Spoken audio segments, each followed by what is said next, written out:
So the players broke for like a 5 or 6 minute food break, turned into a little bit longer than that. But we are back here, myself, Optimus Tom, and Sulla, going to be casting you Game 3 between this awesome series of Orbit Gaming and mTw.NA.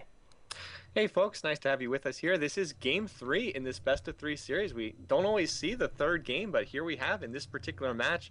In the first game, we saw a really close, tightly contested, super exciting match between mTw and Orb, with mTw just barely coming out by the skin of their teeth. And in game 2, we saw Orb more or less completely crush mTw and force a 25-minute surrender. So what will we see in this third match? We don't know, but we're hoping we're going to get a game that's a little bit closer to that first one. Maybe not as much the second game, but we've seen some real exciting play from both teams here, and it'll be fun to see what they have for us here in the deciding match of this best of 3.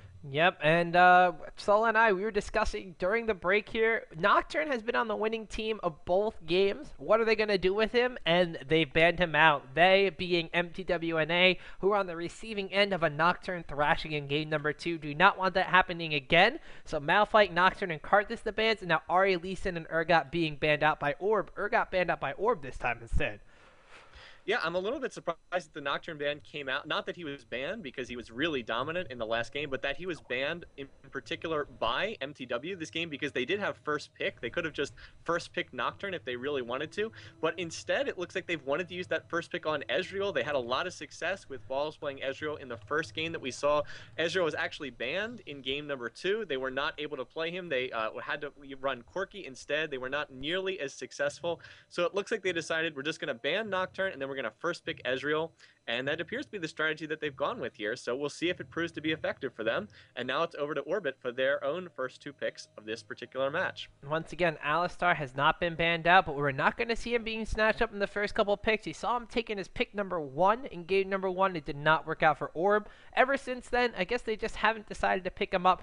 Both teams going for, of course, the range carry and the support from Orb. And now, immediately being taken. Alistar going to be a support for mTw.NA, whereas Holietsdom picking up Nautilus, most likely going to be going into the jungle, the crowd control monster from the deep Nautilus. A very, very interesting pick we have yet to see this series, Zola. That's very interesting. That feels like a strong series of picks right there from mTw. Not only do they take Alistar and prevent Orb from running the jungle Alistar, which is what I believe that they ran that in the first game, if I remember correctly. I believe that they did run jungle Alistar, but then they also get Nautilus on their team as well. Now, the only downside of that is Ezreal Alistar, not known as sort of a laning match that has a lot of synergy. I mean, you can run it, sure, but there's no real obvious connection between Ezreal and Alistar, but they look like they just wanted to get very strong champions and sort of picking like a lane that works together. On the other side, Orb has gone with Graves Soraka. That's another sort of classic lane that works really well, like Graves Janna. You have Graves, you use the Soraka infuse to just allow him to spam buckshot over and over again. And it looks like for the rest of their picks, Orb is going with a big time AoE team comp here, much like we saw in their first match. Yeah, and interestingly enough, we have an Amumu going to be going into the jungle from Orbit Gaming. I absolutely love Amumu. Don't know why he hasn't played all the time, because he's one of my favorite junglers in the world. And Morgana being picked up again from Orb over here. They did see Morgana in game number 1, in addition to a Vladimir in the top lane.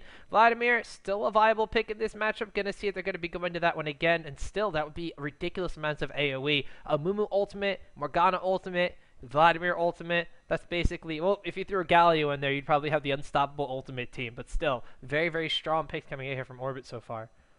Well, you mentioned why don't we see Amumu jungle more often? The reason for that, the main reason is Amumu is pretty easily countered in jungle. He's one of those junglers you can shut down if you go in and invade and you steal his blue. So with a lot of these junglers that are very aggressive early on, it can be difficult to play Amumu against them, so because he is vulnerable to being disrupted in jungle. But if they can make it work, they definitely have a lot of synergy with that Amumu and Morgana picks together, just sort of massive AoE stuns on both of those parts. So if they can stack those stuns together, Orb is going to be in good shape. Meanwhile, on the other side, mTw with their last 2 picks, the Vlad coming out right there, so Orb not going to be able to pick that with their last pick. And also Kennen on the other pick, so it is going to be that double AP team comp that we've seen often. Kennen, Vlad, a lot of nice synergy with them, and another also big amount of AoE damage on the other side. So we may be back to the area of effect meta that we had like a year and a half ago that we haven't seen in a while, but both teams kind of going for that here with their particular champion choices. And now we're just waiting to see what Orb grabs with their last pick here. It's going to be very interesting to see what they're going to try to take against Vladimir in the top lane. There have been a couple partial counters to Vladimir. One such partial counter was the KL we saw coming out from mTw.NA in game number 1. We've also seen a Kali play to some effect against Vladimir in the top lane. We're going to have to see... Oh, looks like their choice against Vladimir is to leave the game. That's also a viable Oh, choice. wow. We do have the pick. Jace is the last pick. Wow, that's going to be exciting. The newest champion. We haven't Ooh. seen a lot of Jace. He's just brand new, so no one's had a chance to play him. But, oh, I see. So they had to dodge because Yuzuki doesn't actually own Jace thus far. You would think that the pro players would own every champion at this point. You'd think if someone has played 800 ranked games in Season 2, they would own all the champs. But apparently, no. Apparently, that's not the case. And so we needed to have a remake for the game for that reason. Interestingly enough, if Yuzuki is the one that I don't know, whoever's picking last is not gonna have Jace. Yuzuki should probably have Jace if he's gonna want to try to play him. I mean, that would be my guess. I mean, yesterday we saw that in the tournament, Wings of Death decided to pick up Jace and claim that it was his first time ever playing him. He played it to some success, zoning. I forget against who he was specifically against in the top lane. I think it was an Olaf. He zoned out Olaf in the first couple levels using Jace in his ranged AD form, hit level 6, and then constantly upgraded his E skill, which was the gate, which sped up any allies that passed through it, but also when he shot his Q through, made it really, really large and explode. In addition to this, in his melee form, it was the knockback that did 20% total, 20% extra damage of their maximum health, which is ridiculous in that kind of matchup. And Vladimir, someone who's not necessarily a low HP champion because his passive will be AP becomes health and health becomes AP to a certain extent. That means that there's going to be a lot of damage potential from a Jace, and I'm just really excited to see him twice in a row. Like I got to see him yesterday. I get to see him today. JC in tournament playing. He's been out for what? Maybe a week. He came out, I think, on Saturday, so that's Not like even 3 or 4 days, something like that. But not long. I agree. He feels like he's going to be a really strong champion just because he has so much utility. He can be built in a lot of different ways. About the only item that people seem to emphasize on him that I've been seeing thus far is Trinity Force, but everything else seems to be variable from game to game. You can pretty much build him in a whole bunch of different ways. Even the skilling order, you can emphasize different skills. You more emphasize the E when you're in hammer form, as Tom just said a minute ago. And by the way, 20% of champions max health in damage, that feels like that's getting the nerf bat sooner or later. Just going to go out on a limb. That feels a little... As soon as I saw that, I was actually doing a video on Jace earlier today. Was putting it together. I was like, wait, 20% of max health on a 9-second cooldown? That feels a little bit too good. So we may see that adjusted in the future. I don't know. Just an early prediction. But, I mean, you can skill his E if he's going to be in sort of the bruiser hammer form. You can focus on his Q and poke away if you're going to be in the ranged form. But, I mean, he just seems like he has so much versatility that you can build him in a whole bunch of different methods. And I wonder if Yuzuki just went out and bought him right now while we were waiting there. I don't know if that's the case or not, but he was the one who wasn't able to pick Jace a minute ago, and now he has Jace. So I don't know what's going on there, but I don't know if this is his first time playing Jace or if he plays on another account sometime or what the story is. But we do have Jace in there right now, and it's going to be fun to watch this matchup with Jace against Vlad in top lane. Actually, we have Mandatory Cloud swapping with Holy It's Dawn. Now knowing that it's a Jace matchup, we have Jace going against Kennen. And I don't think that sounds as good for Jace, to be completely honest. Like, I think he wants to get the Vladimir in top lane, but since they do know it's a Jace pick, both Vladimir and Kennen, potential top or mid champion lanes, swapping it up, and now Jace, I don't think he's seeing as dominant against a little Yordle. I honestly don't know. Neither. I usually like to talk about the matchups, but I've never really seen this matchup, so I'm not qualified to talk about it. I honestly don't know if Jace wins this matchup or if he loses. So it's really one where I just have to watch the match and see how it plays out. I'm not sure. I really don't know, and I don't want to just throw out an opinion and just say something completely uninformed without having seen the matchup because Jace is so new. But as we said, it's going to be a fun matchup. Again, both of these teams are really running these sort of crowd control heavy, sort of CC heavy teams, and with a lot of AoE damage. Ken and Vlad, sort of a classic combination. Morgana Amumu's been around forever since their original champions here for League of Legends, and then it's just going to be these two AD carries sort of dancing around, seeing who can get stunned in the fights, who can avoid getting stunned, who can keep outputting their damage. And, between champions like Alistar and Nautilus, that is a lot of crowd control. over there for MTW. But really, Orb has almost as much, and they have better sustain because they have Soraka. So again, I mean, it's hard to predict this matchup. It's really going to be who can stack all this crowd control better.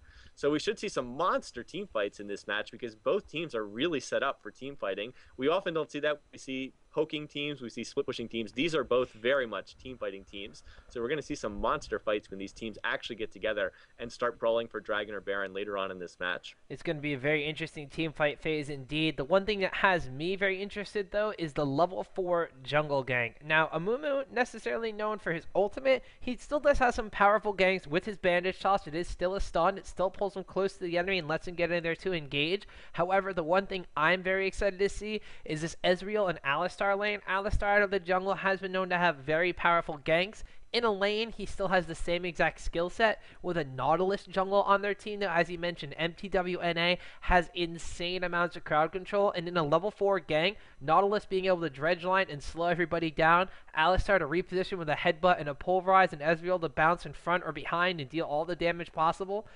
I don't even know if Soraka heal is going to be enough to deal with all that crowd control, Sola. That's very scary. And again, because Alistar's a support, he'll have an exhaust. Usually when he's a jungler, he's running, of course, Flash and Smite. And, of course, with being a support here, he can also take exhaust, too. So that you are absolutely right, Tom. That is a very, very scary combination. And, again, Lemon Nation, he's done this every game. He does not have Flash. He has running that heal and the exhaust as his summoners. So, I mean, if it all works out, then he actually does have the triple heals. He has the normal heal on Soraka's her W. He has the summoner heal, and then he has his ultimate as well once he hits level 6. So that's a lot of healing power right there. And I've run that before myself when I've played Soraka, so that's a ton of heal.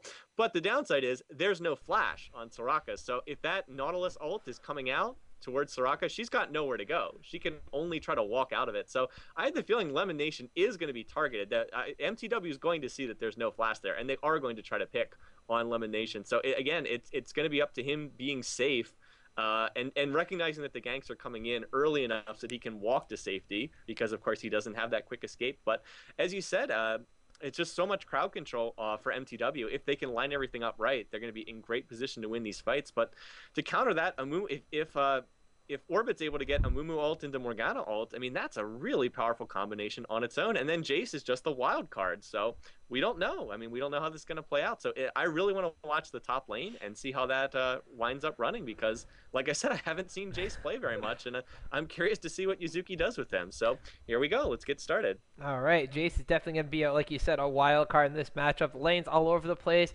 looking to be an aggressive favor once again, so hopefully we'll have an amazing game like we did in games 1 and 2. Both these teams seem to not necessarily force the aggression early on, but it just so happens to come to them once the ganks really start going down. So here we go, ladies and gentlemen. mTw.NA is your blue team. Orbit Gaming is your red/purple team over here. Depends if you have colorblind or not. But anyway, ladies and gentlemen, what we have over here, both these teams are going to be, once again, the game number 3 of the best of 3 series in the IPL Face Off tournament. The loser is not going to be out for good. They will be falling down into the losers bracket. I believe they are going to have to play Team Legion, who actually took out TSM Evo in another match we were running off stream. So congratulations to Team Legion for knocking Evo out of the actual tournament. But the winner of this one will go into the winner's semifinals. The loser going knocked down into that losers bracket to try to fight themselves back up for a qualification to that tournament for over $40,000 worth of prizes. Ooh, mTw.NA going in right here.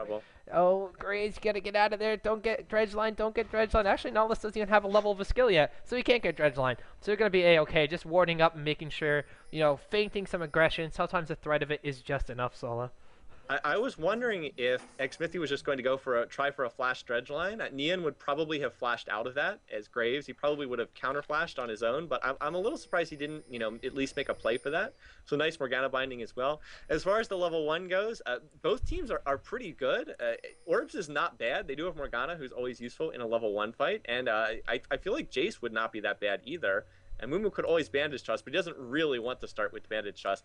However, MTW's is simply better. They have Alistar and Nautilus, who are both very good in a level 1 engage. So that's why I think we see Orb being so defensive. Also why we saw MTW play so aggressively. We saw them immediately go and ward the blue. And I'm a little bit surprised that they're not just going and, you know, trying to just steal that blue buff from Amumu, because Amumu just gets crippled if he loses that blue buff early on. They did ward it, and we'll see if mTw tries to make a play at this blue. Doesn't look like they're going to, but they might actually know they are coming in here, so let's see what happens. Yeah, they are going to contest this blue from Mumu. It looks like Orb knows exactly what's up, though. They're going to wait for them to go in here, try to take this away. Unfortunately, mTw.NA ward does not catch effect. There are 4 members of Orb on the other side over here. Blue buff getting really, really low. They're actually going to steal it. They're taking way too long to go around here. So blue buff does get stolen. Nautilus takes his own blue buff, and now there are 2 blue buffs on the map for mTw.NA and none for poor Sadamumu. And Tommy, you said before the match you were wondering why they don't play Amumu in competitive play. That's why. It's because he is really weak right at the start of the game, and if you go in there and steal his blue, he's just going to jungle so slowly. He's still level 1. I mean, he is going to be able to get red with his smite, but I mean, this is just going to slow him down so enormously when he doesn't have that blue buff to give him back the mana. He runs out of mana so quickly when he's using his tears without that blue buff, so he really needs that. And again, it looked like Orb was in position to defend that. They had 4. It's like they knew the invasion was coming, but then they didn't stop the invasion. They just kind of stood there and didn't do anything. So advantage mTw here in the early going. Yeah, a little bit of a perplexing play. You see, I thought the plan of mTw was to distract Amumu long enough for Nautilus to go in and steal half of his jungle over by the red side, but they just wound up walking in and stealing the blue buff and like no one was there. I mean, in mTw.NA's eyes, until they took the blue buff and they walked onto the ward, for all they knew, Amumu was starting at red buff for some reason. They just, like you said, Orbit Gaming just stood there and they lost out on a very, very key component to their jungle. Now Amumu at level 2, going very, very slowly. Nautilus already level 3, potentially getting his own red buff. He's going to start ganking that much earlier than Amumu, and it's going to be that much more deadly for Orb to be pushing out in their lanes.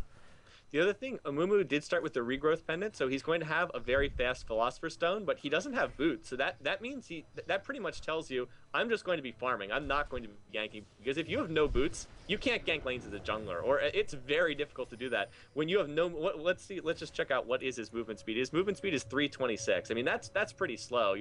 People are going to be able to run away from you very easily if they have boots and you have none. So he does have the Philo Stone, and again, we're just not going to see any early pressure from Amumu, or at least I'd be very surprised if we see it. He's just going to go through the jungle and farm, and you know, he doesn't have boots. He can't gank lanes, so that's a big advantage for mTw. Yeah, meanwhile, we see Nautilus just walking straight into the enemy's jungle, taking the race as his own. He's going to take the big one, leave a couple small ones behind, and that's even just going to send Amumu back further. As you mentioned, he does get the early Philosopher's Stone. He's going to be generating a little bit of gold and have a little bit of extra mana regeneration to his name, but still, he's going to be going on the very, very farm-safe path, whereas Nautilus, usually regarded as a slow champion in his own, with his boots, 368 move speed on him, he's going to be able to gank basically at free will, because Amumu is not going to really either be in the same area or be able to catch up and counter gank, like you said, Sola. So, advantage mTw. Yeah, the poor Amumu. I mean, he's the sad mummy. Well, he's extra sad this game. He's really been set far behind. He didn't get his blue. He just had his wraith stolen yet again, and Nautilus just able to invade with impunity. So again, Amumu offers a lot to the team. I mean, he's got that percentage-based damage on his tiers. He's got that great ultimate for team fighting. But I mean, if you go into the jungle and mess with him, like this is the result. I mean, he just jungles really slowly, and he doesn't put any pressure on lanes early on, which is a huge deal. We've seen so many games that are won or lost based on who is able to get that first blood, who's able to put their laners ahead, and he just doesn't really offer that. So again, there are some advantages to Amumu, but I mean, we've kind of seen the downside to Amumu in this game. Now maybe he'll be able to get back in it, but I mean, he's still only level 3 at the 5.5 minute mark. That is very, very slow. And again, he's just been set behind. Fortunately for him, nothing's been happening in the lanes. I mean, by this point in time, Nautilus could have, ganked the lane and gotten first blood. So fortunately for Orbit, that hasn't happened yet. But, I mean, they just have no jungle pressure on lanes. That means all the lanes can just farm and, they don't have to play scared. And it's just so much harder to play when you've got that pressure on you in lane, which mTw or Orb just does not have right now. So that's really been the biggest thing in this match so far. Yeah, and mTw.NA just seems to be very content with sitting back and farming. They have a small creep advantage in every single lane, one of the big ones being in the top lane. Jay's pushing all the way down on Kennen, but Kennen's still being ahead in CS right now. Nautilus, in the meantime, going to be roaming through the jungle, placing wards down, getting some vision advantage to kind of continue his advantage in the jungle over Amumu.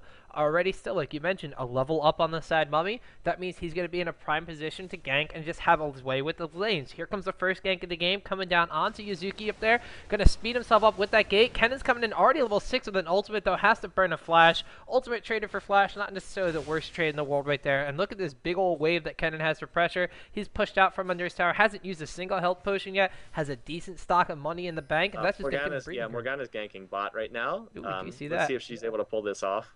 Well, no, she's going to come in all the way from behind. mTw.NA going to land the Dark Binding. Actually lands down on Balls. That's devastating. Ultimate goes off as well. Balls has to flash and Arcane Shift to get out of that one. So a skill, a summoner, and everything burned for that one. Lots of damage. And now Gray's going to have a little bit of time to catch back up and farm in that bot lane.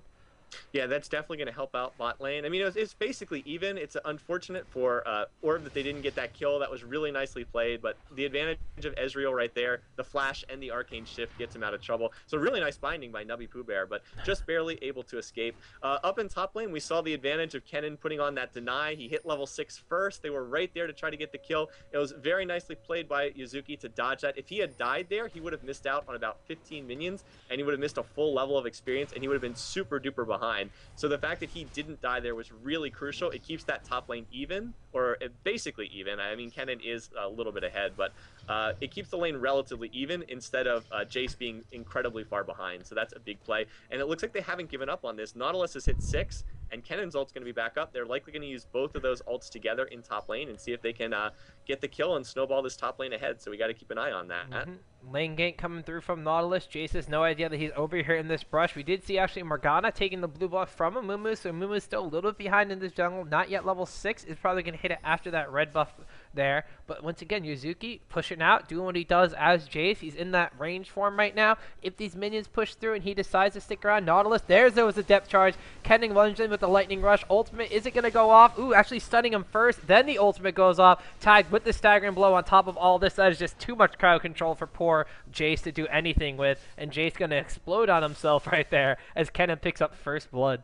The great thing about that gank is they didn't give up on it. The first gank pops the flash, and then the second gank gets the kill. And I love to see that. So often you'll see the jungler comes in and they get the flash down, and then after that they just leave and they go somewhere else on the map. And it's very wasteful to do that. So Orb Gaming, or excuse me, mTw sticking with the kill, or sticking with that attempt. They did get the kill, and now Kennen's going to be very far ahead. And again, Amumu, again, we're just, unfortunately for Amumu, we're just really seeing the weakness of him in this game. He's had no pressure on lanes. He's finally hit 6, so now he'll be able to do something. He will finally be useful. But again, he was just put so far behind by that initial play right at level 1 that he really has offered nothing to Orb in this game thus far. And as opposed to Nautilus, who has gotten first blood and has put Kennen really far ahead. And Amumu's probably going to have to go back to bot lane.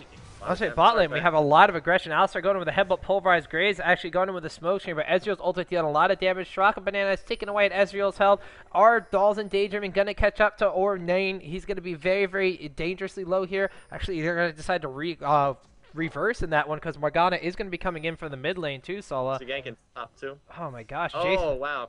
Kennen's going to make it out. Just 40 HP right there. Mumu came in. Mumu used the ultimate. And it was nearly a kill, but Holy It's Done, able to lightning rush out of there on just barely 40 HP, just barely surviving that one. So there's the counterplay. They need to help out that top lane, and almost were able to pick it up and turn it into a kill. Yeah, still, so bottom lane just resetting itself into aggression. Top lane, like you said, Kennen being able to get out of there, much probably to effect of that Hextech Revolver. 40 HP sounds like about the amount of health that Kennen would have been able to gain off of that, so his early advantage actually saves his butt in that kind of circumstance there. Meanwhile, Jace, taking a look at his build, picked up a Phage already. That could still transition into some other sort of item. Probably going to be showing foreshadowing to that Trinity Force. I have seen Jace's pick that item up quite frequently as well. Going to be very exciting to see what that character can do in top lane. Apparently, when his jungler does come around to gank, he can put a lot of aggression down, so it's going to be interesting enough to see. But uh-oh, Solo, do you see this in the bot lane? This looks like yeah, death in a bush. They are hoping that someone from Orb will face check into that brush, but Amumu seems to know what's up. Amumu's hanging out in the area. Not sure how useful he'll be without his ultimate up, but he is in the area to help out. Looks like Nautilus is going to have to give up on this one.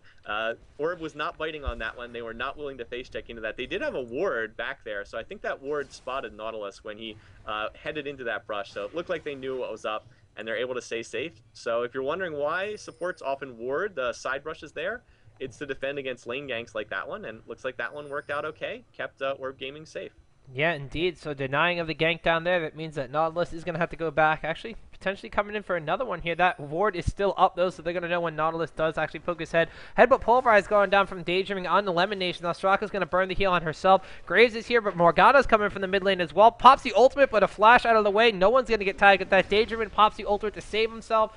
Depth charge is used defensively to try to get out of there from McSmithy. So a very nice turnaround there. No idea that Nubby Pooh Bear was even floating around in the bot lane, and potentially a gank for mTw.NA turns into a negative one there. Meanwhile, in the top lane, though, Kennan's taking a lot of damage from Jace, having to pop his ultimate. Looks like to run away there, as the Piltover guy getting a little bit of the best of the Yordle in top lane now. Yeah, a little bit surprising, especially because we saw how Jace was really far behind early on, forcing Kennen out of lane. Very surprising.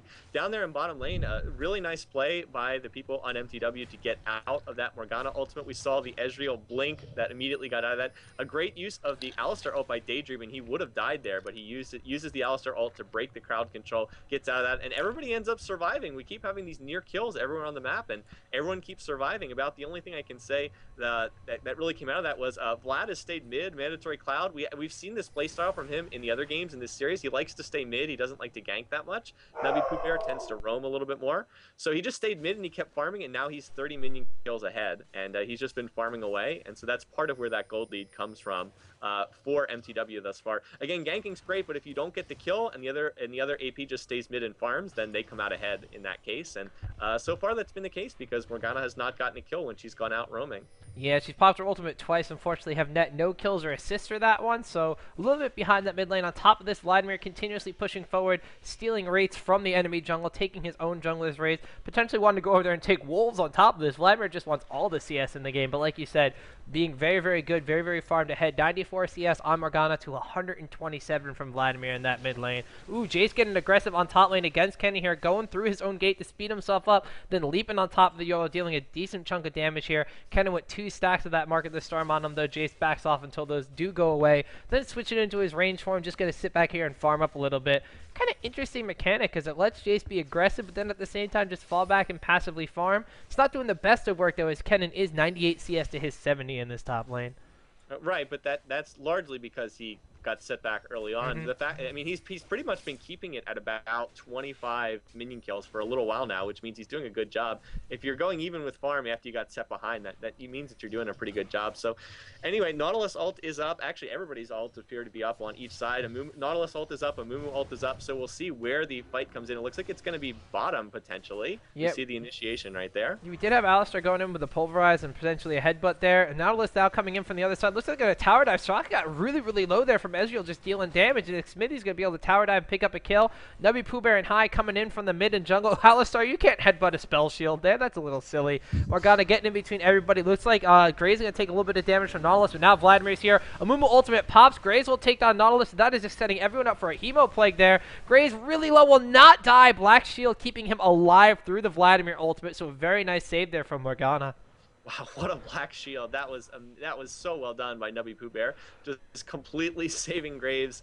Had no health left with the Black Shield, giving him an extra about 100 to 200 health, preventing that magic damage. Really nice use of Morgana plus Amumu ult. That's how Orb wants to play this, but they still only went 1 for 1 there, even though they lined that up pretty well. There was a nice juke of a Morgana Dark Binding there by the Nautilus player xSmithy. So a pretty decent fight, relatively even on both sides.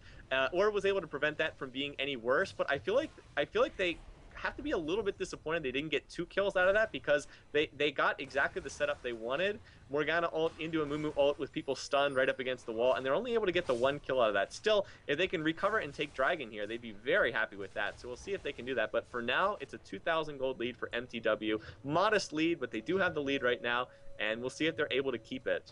Yeah, very interestingly enough, Orb is positioning themselves over here for Dragon. mTw knows exactly what is up with this ward over here. Nautilus is kind of stalking around the outskirts. Does he have Smite up? He does indeed. We could potentially try to see a Smite Steal coming down. Going to keep the camera panned right over here. Nautilus coming in, does not get the Smite Steal. Ezreal does not get the Ultimate Steal. Are they going to give chase? It looks like Nautilus and Vlad chasing a little bit, but that is still technically a 2 versus 4. So mTw going to back off, and Sulla.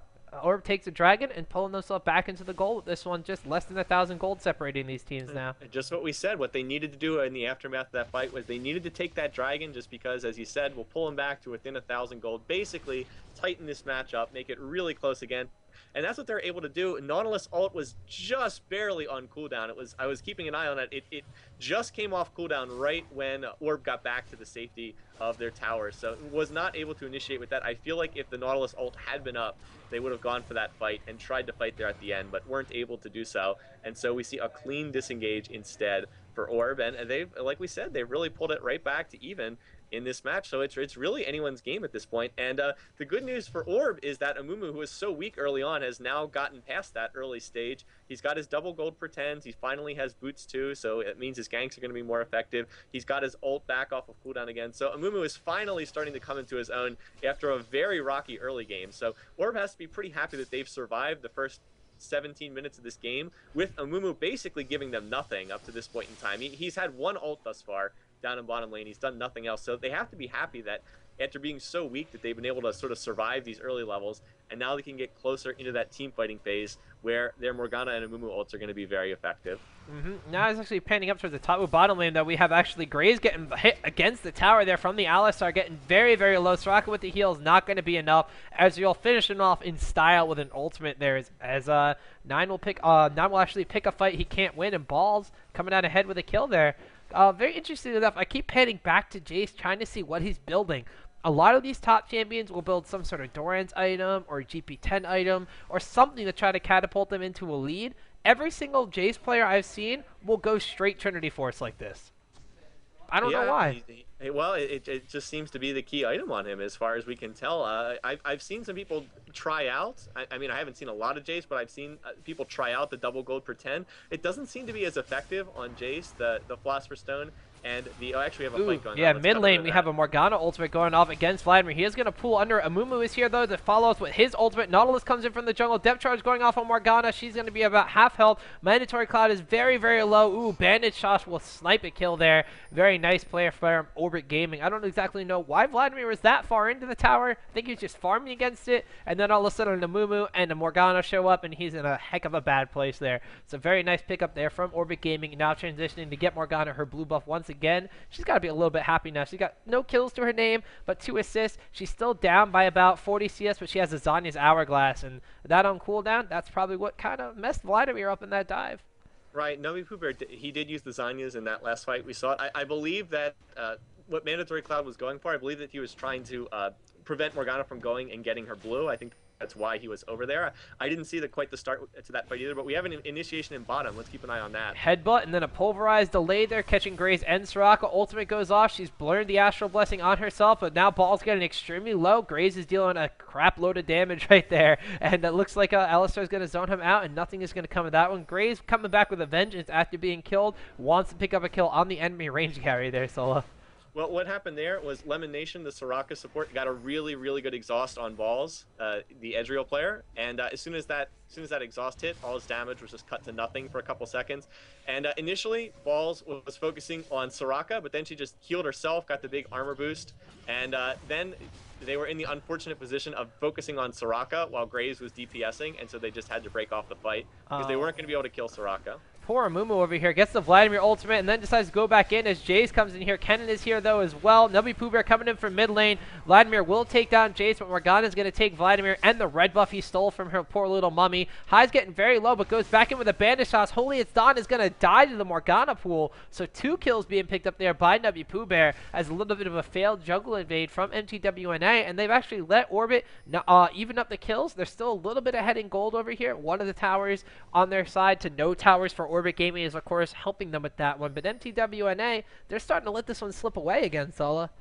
That was a really, really aggressive jungle invade. They went in, they were trying to counter jungle, trying to shut down Amumu, but the problem was Nautilus was in bottom lane, and the jungler for Orb was in top, and now Nautilus is still in bottom. He's going in for this fight here. Looks like the target is Soraka. Lemon Nation is going to go down. Now the target shifting to Graves. Balls is going to flash out. Nian flashes after him. The Ignite is not going to get the kill, and now Nian has to try to make it back to the tower, but Morgana is here. There out comes the Black Shield. He's going to be okay, but still going to pick up a kill in bottom lane for mTw.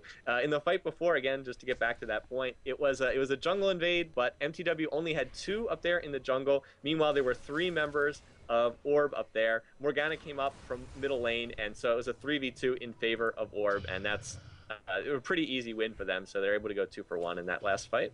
I gotta really chalk it up to Nubby Pooh Bear. Being in the mid lane, being a little bit behind that Vladimir, he's been roaming the entire game, and now that they've kind of clicked with their teamwork, and he's gotten 2 kills, 2 assists, has double buffs floating around him, happy as can be, he's really been in every single fight to turn it around, where it looks like mTw.NA is going to pick up a kill, and then, oh, all of a sudden Morgana's here, and really starting to deny them any of the pressure that they've had early in the game. Yes, they wound up giving up a kill in the bottom lane right there, but I can count, like, I can't even count on both hands how many times there should have been kills for mTw.NA that Morgana has just all of a sudden been there and really disrupted for them.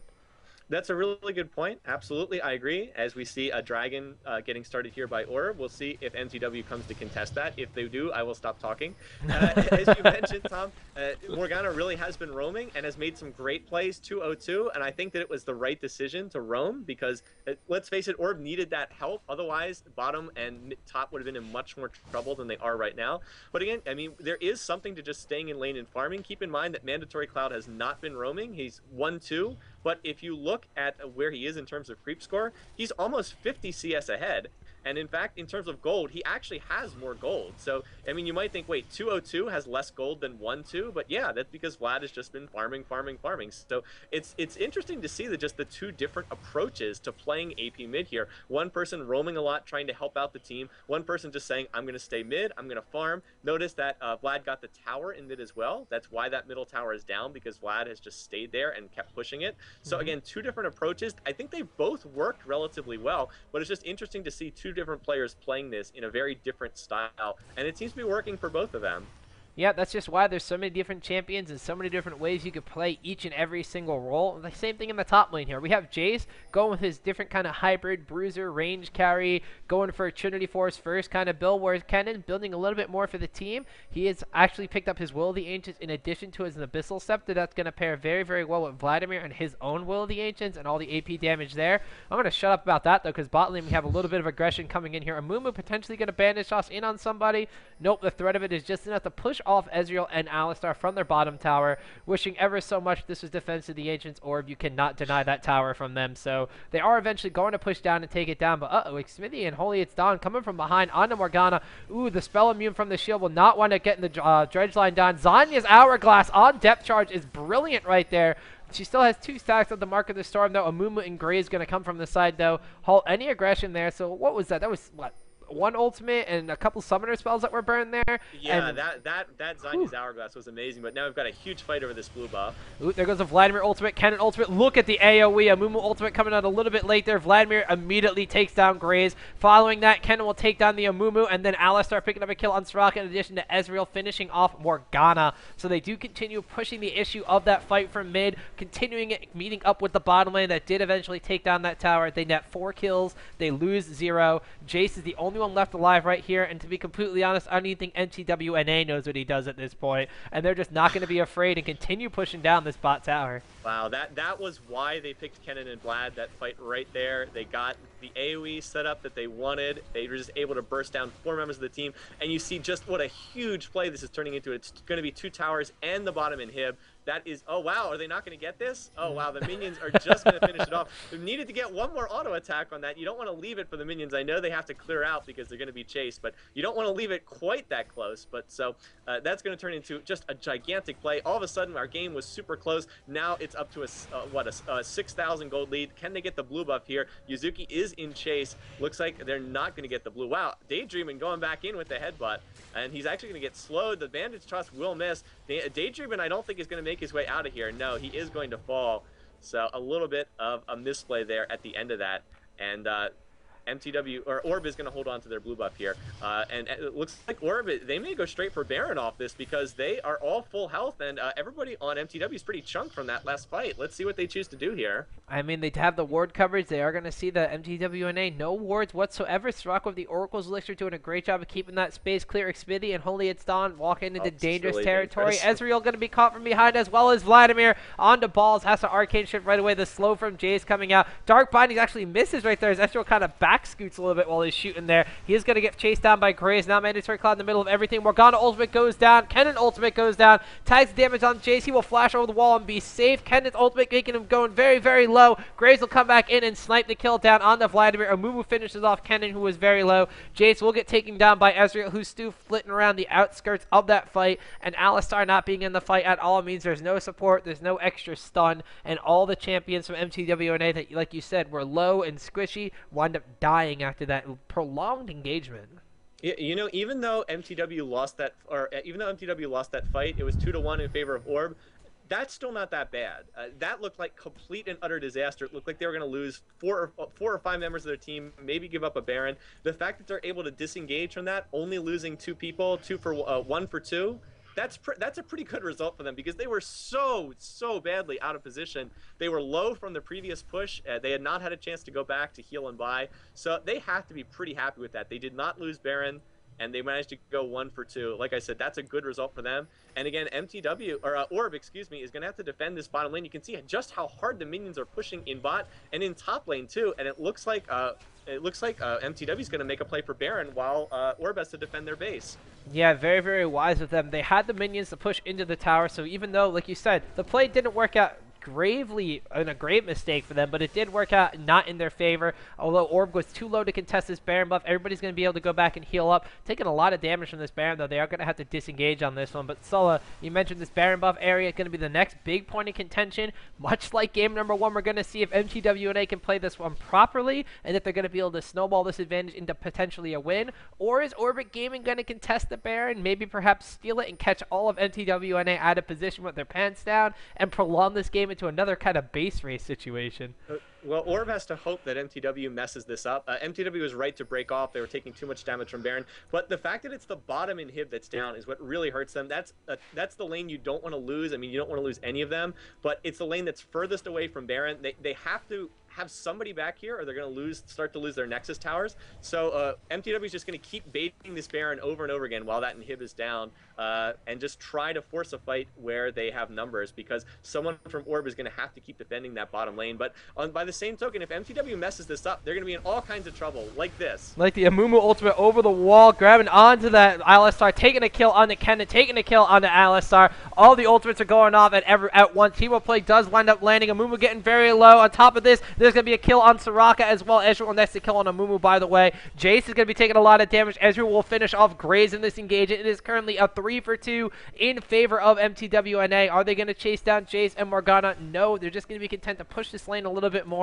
That is a very low Vladimir, who's going to be healing up on minions, a very low Nautilus, but a very low Jace as well. As Sulla, that was a bad engagement for mTw.NA, but still. It was a terrible engagement. Alistar and Kennen died instantly, so you might be saying, well, how in the world did they win this fight? Well, it's all Balls. And Balls is, I mean, he just carried that fight. Yeah, I know that sounds silly, especially with his champion name being Balls, but he's 604, and he just destroyed that fight. Ezreal with red buff, terrifying. He's so good at kiting. He's so good at poking. Balls just was able to dodge all the CC, and he was just poking and killing. He's got Infinity Edge, and he just finished his Trinity Force. He is by far the MVP right now for MTW, and he pretty much single-handedly won that fight just by staying out of all the crowd control and poking away. Now, Vlad got off a nice, I mean, we do have to give credit elsewhere. Vlad got off a nice ult in that fight. Kennen, I don't know if Kennen did get his ult off. I'm not sure how many stuns he got off before he died, because he did die instantly. But really, it was mostly Ezreal in that fight.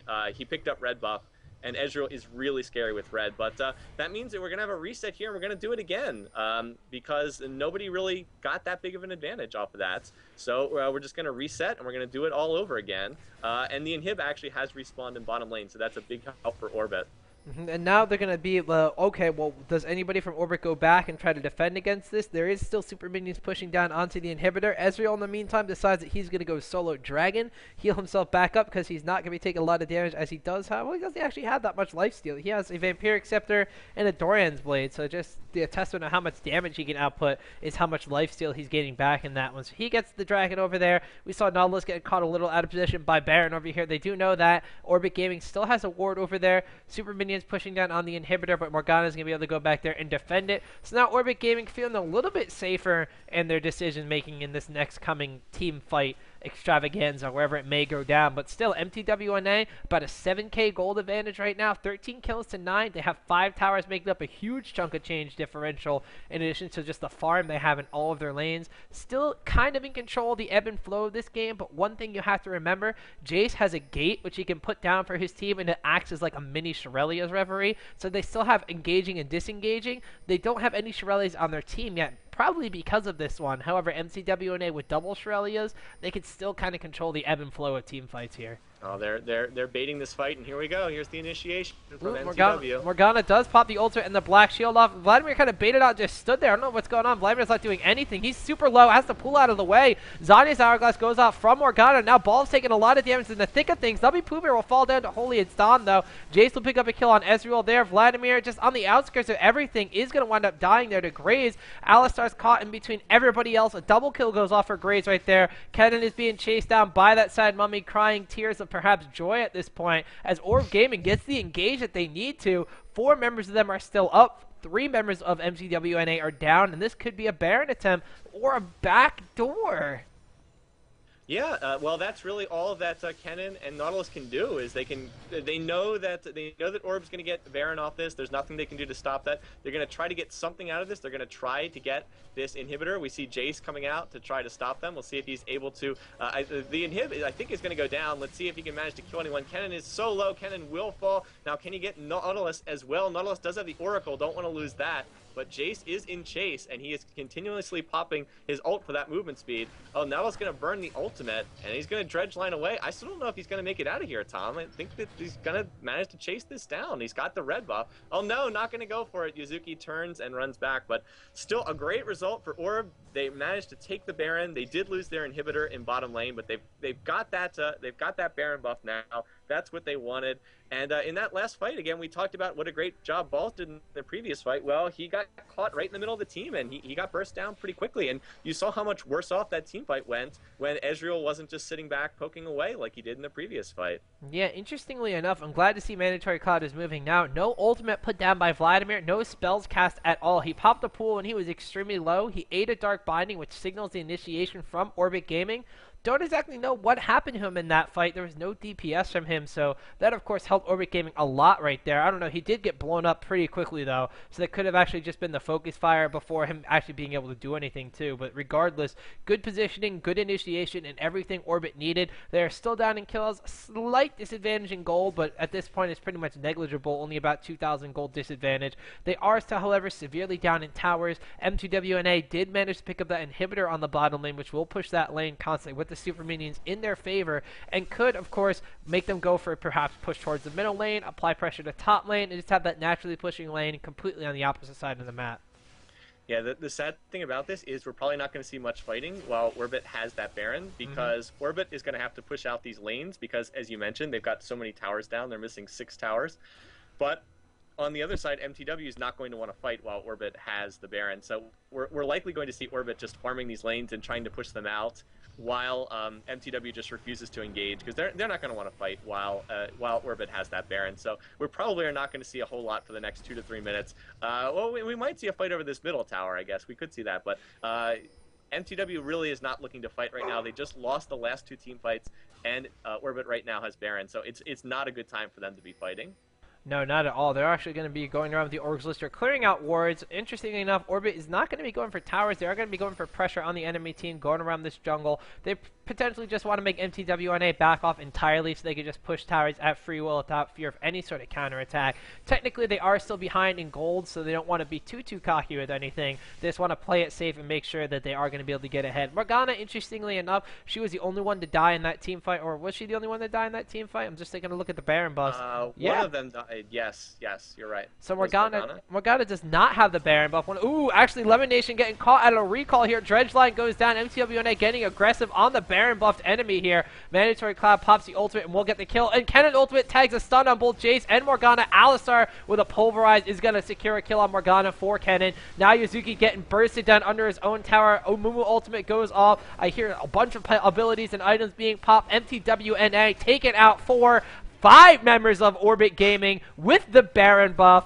I Oh my guess God. 2,000 gold makes a big difference, Sulla, and that is going to propel mTw.NA into a 2-1 victory. That's amazing. It's just all the game's just over. That's absolutely unreal that the game just ends like that. That Soraka gets caught, and then Orb just got caught in the worst position possible. Half their team had recalled back to base, the other half was right there, and they just get engaged upon, and everybody died, just like dominoes falling down one after another. So I can't believe that match is over already. But it's 2-1 in favor of mTw, and one of the most surprising finishes I can imagine. That was basically the last thing any of us would have expected. All right, normally Solo, we'd be like, okay, Soraka got caught. Soraka's going to die. Potentially they could get a tower. Maybe they could get an inhibitor off of this one. That's fine. Nope, I didn't expect Soraka to die, and then all these ultimates to be popped, and then Morgana and Jace to fall. And then, like you said, dominoes one after another. And then the last domino in the line was the enemy Nexus and mTw.NA. That was, I can't say anything else besides impressive play from them coming out and taking a well-deserved 2-1 victory. That last sequence was just so unexpected. I mean, we have this really close game, this tight game, and Orb has just gotten this great fight at Baron, and it looks like they're back in it. And then it's just Soraka gets caught, and then Morgana goes down, and then half the team at Orbit is back at the fountain, and the other half is getting killed literally one at a time by mTw. It's just an amazing sequence where they could not have set that up better if they had scripted it themselves. Just like every ult used perfectly, one crowd control after another crowd control. And once they got the first 3 kills, they still had those super minions in the base because the inhibitor had been down earlier, and they just followed the super minions and finished off the Nexus in like 10 seconds. So absolutely incredible. It just shows how quickly you can win or lose a game in League of Legends. You just make that one tiny little mistake, and that can be it, which is, I mean, I feel kind of bad for Lemon Nation, but just that one mistake in positioning, and boom, the game's over. But still, we got to give credit to mTw. They played that perfectly, and they exploited just one minor mistake and turned it into a game-winning play and a series-winning play as well, since this is the deciding game 3. Yes, indeed. So, ladies and gentlemen, I'm going to pull the brackets up very quickly here. Actually, already updated, too. These guys are on top of everything. mTw.NA taking a 2-1 victory over Orbit Gaming. Ladies and gentlemen, fans of Orbit Gaming, they are not out of it yet. They are going to be falling down into the losers bracket, where Team Legion has 2-0'd TSM Evo. Very impressive result from there as well. So Orbit Gaming going to be moving on to take on Team Legion. Other matches in the losers bracket, the surprising team of Troopers beating clg.na to get into this bracket here, losing out to Orbit Gaming beforehand to get to this game, are going to be facing For Not Fire, who lost before to mTw.NA. So mTw.NA waiting into the semifinals match here. Actually, no, I believe that's just the winners finals match. Yeah, winners bracket final, I believe. So mTw.NA waiting in the winners bracket finals. They're going to face the winner of the next game we have coming up, Team Dynamic versus Team Curse. One of those teams will also fall into the losers bracket and have a chance at redemption. Ladies and gentlemen, this is the IPL Face Off San Francisco Showdown Qualifier double elimination bracket. That means the top 4 teams are going to qualify for the IPL Face Off Challenge in San Francisco. It's also the home of the Teen Arena 3 for the IPL StarCraft 2 tournament as well. So a very awesome tournament coming out here from the folks at IPL. 4 teams will qualify. Of course, they'll play this all the way through for prizes and other placing sort of things. In addition to this, there are going to be teams from all over the place competing there as well. So very, very nice tournament coming out from IPL, all before IPL 5 too, Sola. So we got many, many more amazing matches still on our hands. Yeah, we still have a little ways to go in this tournament. We've seen some great matches already. Looking forward to seeing what happens in the winners bracket final, and then who's going to emerge out of the losers bracket here. Still a whole bunch of both big name teams and some up and coming teams. Like not too many people know mTw and Orbit, but I mean they really put on quite a show for us in these 3 matches tonight. I enjoyed these thoroughly. Yes, indeed. So, ladies and gentlemen, that is going to be it for Orbit Gaming versus mTw.NA. mTw taking a decisive 2-1 victory over the surprising team coming from basically nowhere. They won Leaguepedia, they won TSM Invitational, but they're still in the IPL Face Off tournament, guys. Don't go anywhere, though. Team Dynamic versus Team Curse is going to be coming up next. I believe myself and Baron are going to be doing this solo. I hate to say it, but we have to say goodbye. Yeah, I'm sorry to hear it too, Tom. Thanks everybody who watched. I'll see you guys again soon. Thanks for watching. Hope you enjoyed the program. Well, Sulla, if before you come back they want to hear your lovely voice again, where can they find you? Well, the best place to check is on my YouTube channel. It's LC Sula, LCSU, 3 L's and then an A. If you want to just do a search for it on YouTube, you can also follow me on Twitter, same place, LC Sula, if you want to follow me. But it's mostly just when I'm posting a video on YouTube. So YouTube's really the place to go there.